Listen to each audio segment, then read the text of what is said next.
Hello, so ito yung reading natin for the sign of Virgo, Sun, Moon, Rising, Venus, Jupiter, Virgo. Take only what resonates. For those of you na gustong magpa-personal reading, madampi, yan na lang sa aming Facebook page. Let's start your reading.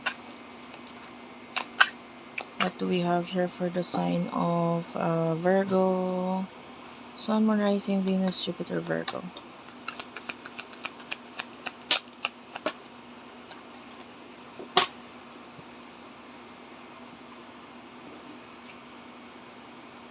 The Hierophant is here. Three of Pentacles. Wait lang. Okay, sorry about that. Kinadjust ko lang yung ilaw. Masyado siyang maliwanag kasi sa part ko. Anyway, you do have the Hierophant and the Three of Pentacles. Actually, nakakita tayo ng growth sa'yo.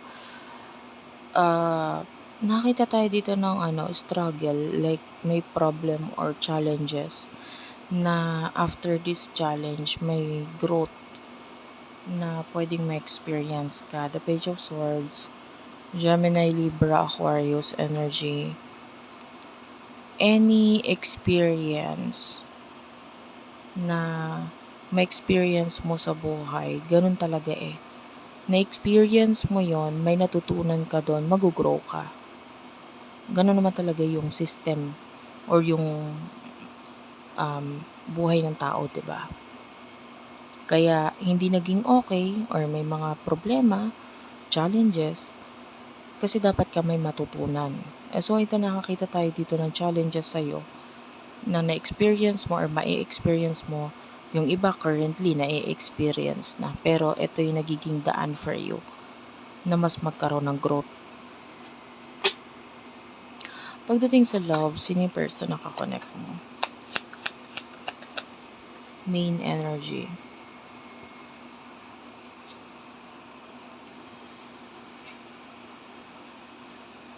Ace of Pentacles.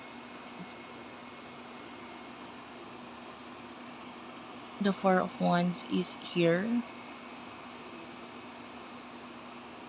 By the way, this is timeless love reading, no? So, kahit anong time mo to pinapanood, it's okay. Kahit matagal lang uploaded yung video, okay lang. This might be the time na dapat mo talaga marinig yung mga messages dito.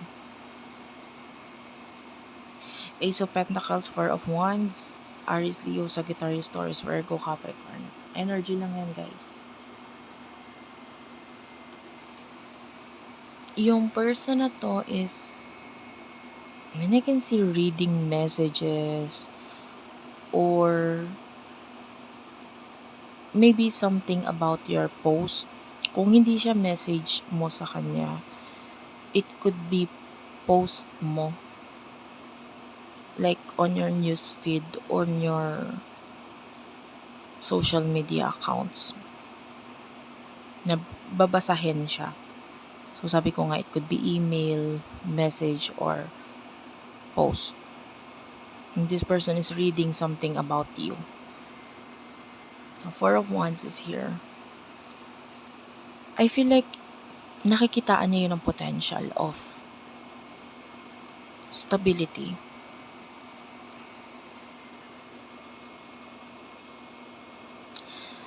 So, it could be, kasi hindi natin masabi kung kailan ba yung message na isend or yung post na ginawa. But it has something to do with you na ikaw yung gumawa noon. Nagsulat noon. So with the Four of Wands, it could be post na may kinalaman sa home or post na may kinalaman sa family. I can hear the word family. Or post na may kinalaman sa stability, career. So, alin man doon. Home, family, career, stability. Okay? Kung hindi post, it could be message or email. The star is here.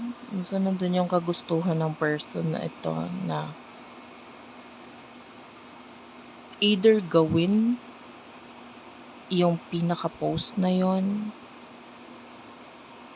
or to take actions dun sa particular message na yon. The star is here. Ikaw lang yung nakakaalam kung ano yun. Of course. Ano yung emotions ninyo sa isa't isa ng person na to? By the way, pagpasensyahan mo na yung ilaw talaga, medyo diniliman ko lang. Pero maliwanag naman siya dito sa part ko. It's just that, hindi ako pwedeng magliwanag masyado ngayon kasi malapit lang sa akin yung aking anak na natutulog. So as much as possible nga, hindi ako gumagawa ng ingay and yung ilaw medyo dim light lang. Para maging possible pa rin yung pagre-read ko. You do have here the 8 of Wands,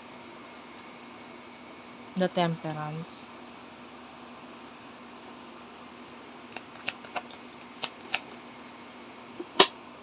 the Tower,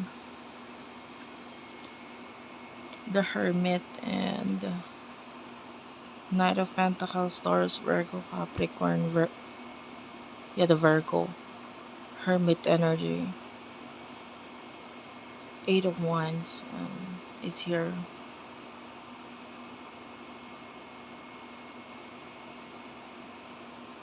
I can see changes sa'yo. It could be spiritual change, physical change sa'yo. I can see this change for the better.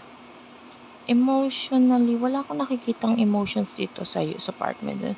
Mas more on you are being patient sa connection mo with this person and might be regarding with life at all. Natutunan mong maging patient and hindi yung pipilitin mo yung sarili mo, obligahin mo yung sarili mo na maging perfect yung mga lahat-lahat sa paligid mo, including yourself. For a lot of you, maybe in the past, you're the kind of person na, of course naman, ugali naman talaga ng Virgo yan, very perfectionist. Nandun yung pag-iisip masyado, diba, overthinking, kung ano yung mga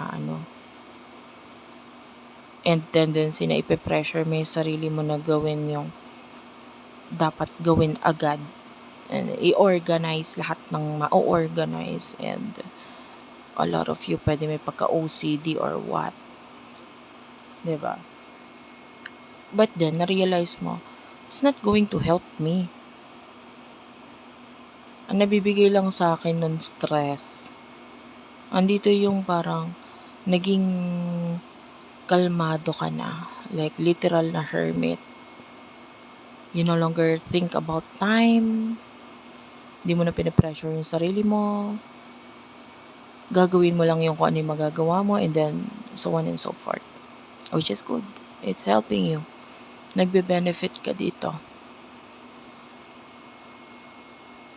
Pagdating sa person mo, well, ang emotions dito is trying hard. Alam mo yun.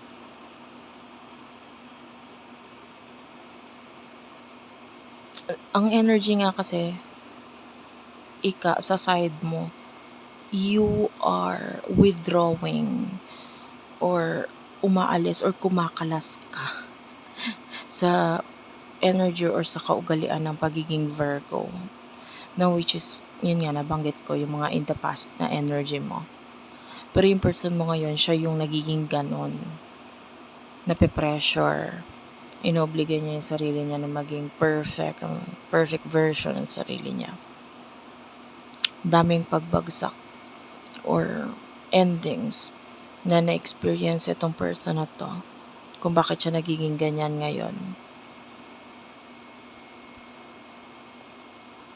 Wala ito sa card pero nandito siya sa energy na nararamdaman ko ngayon. I feel a lot of pain.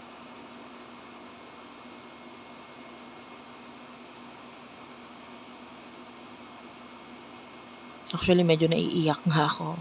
'Di ba? Ang weird kasi wala naman yun dun wala naman yun dun sa reading ko pa. Pero yung energy is there's pain. I can feel pain from this person. Nasasaktan siya. The Knight of Pentacles is here. I want to clarify. Spirit guides, angel guides, why is there pain na nararamdaman tayo ngayon? Why is this person sad na naiiyak? The Two of Cups is here. Ten of Pentacles at the bottom of the deck.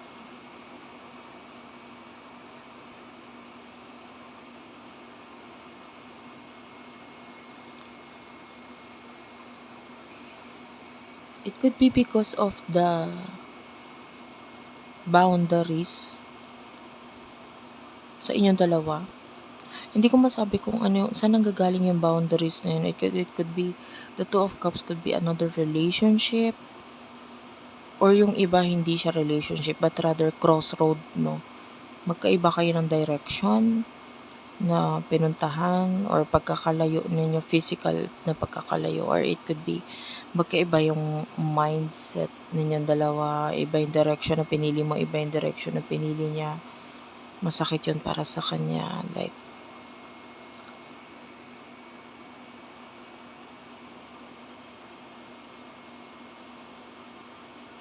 this person wants to know more about you. Gusto niyang malaman yung whatsoever sa'yo. Pero parang may pumipigil sa kanya. So may pain tayong naramdaman doon. Actually, ngayon as I'm talking, wala na yung pain, but rather, mas nakukuha ko ito as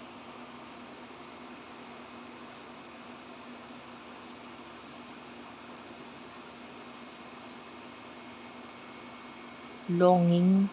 Ayan, doon yung paghahangad na itong person na to ay makabalita or malaman niya kung ano yung mga pinagagawa mo, etc.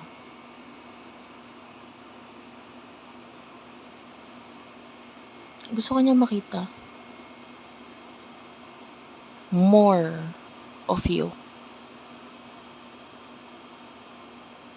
Kung hindi man physical, pwedeng maybe through social media. Like, this person wants to see post or videos from you, whatever, no? Any clue, pictures, palit ka ng profile picture or any news about you. Kasi parang niya yun, nagagamot ng bahagya nito yung longing niya or yung paghahangad niya sa'yo. Pag may mga bago na kaganapan sa'yo na nababalitaan or nalalaman niya. Kung hindi man ikaw, could be from other people. For example, so friends mo, may makita siyang post na may kinalaman sa'yo, or photo na nakatag ka or what. As simple as that. So what will happen in the near future for the both of you? The Page of Wands and the Magician.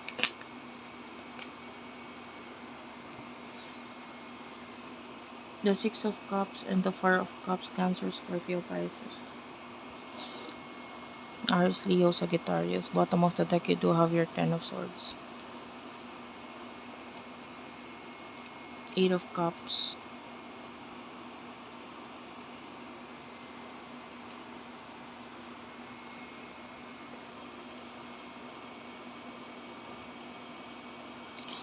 Well,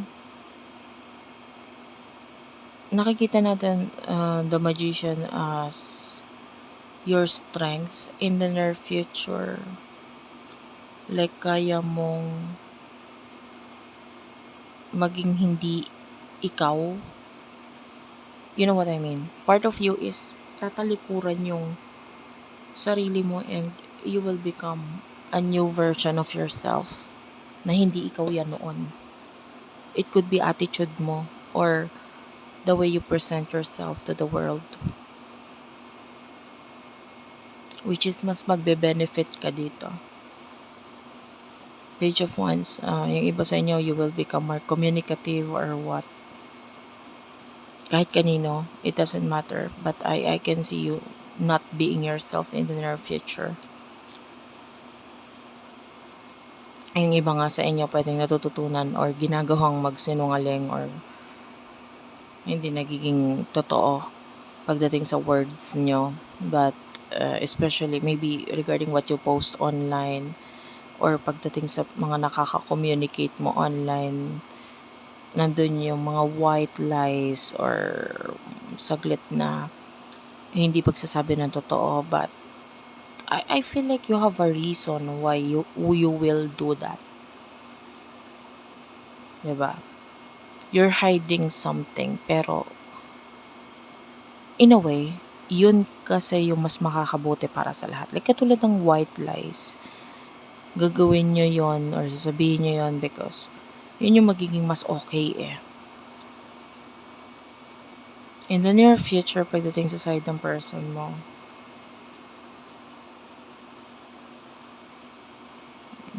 I can see celebration, maybe pagdating sa family, like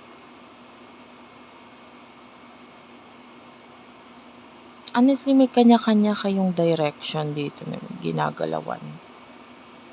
There's a possible ending sa connection, communication, or relationship ninyong dalawa ng person na to. Tell me more about this.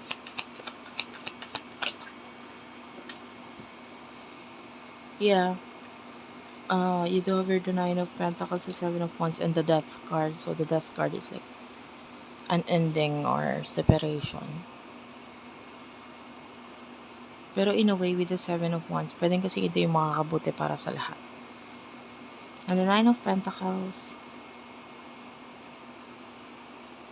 yeah, I can see you being more creative in the near future. Mas may lalabas mo yung creativity mo.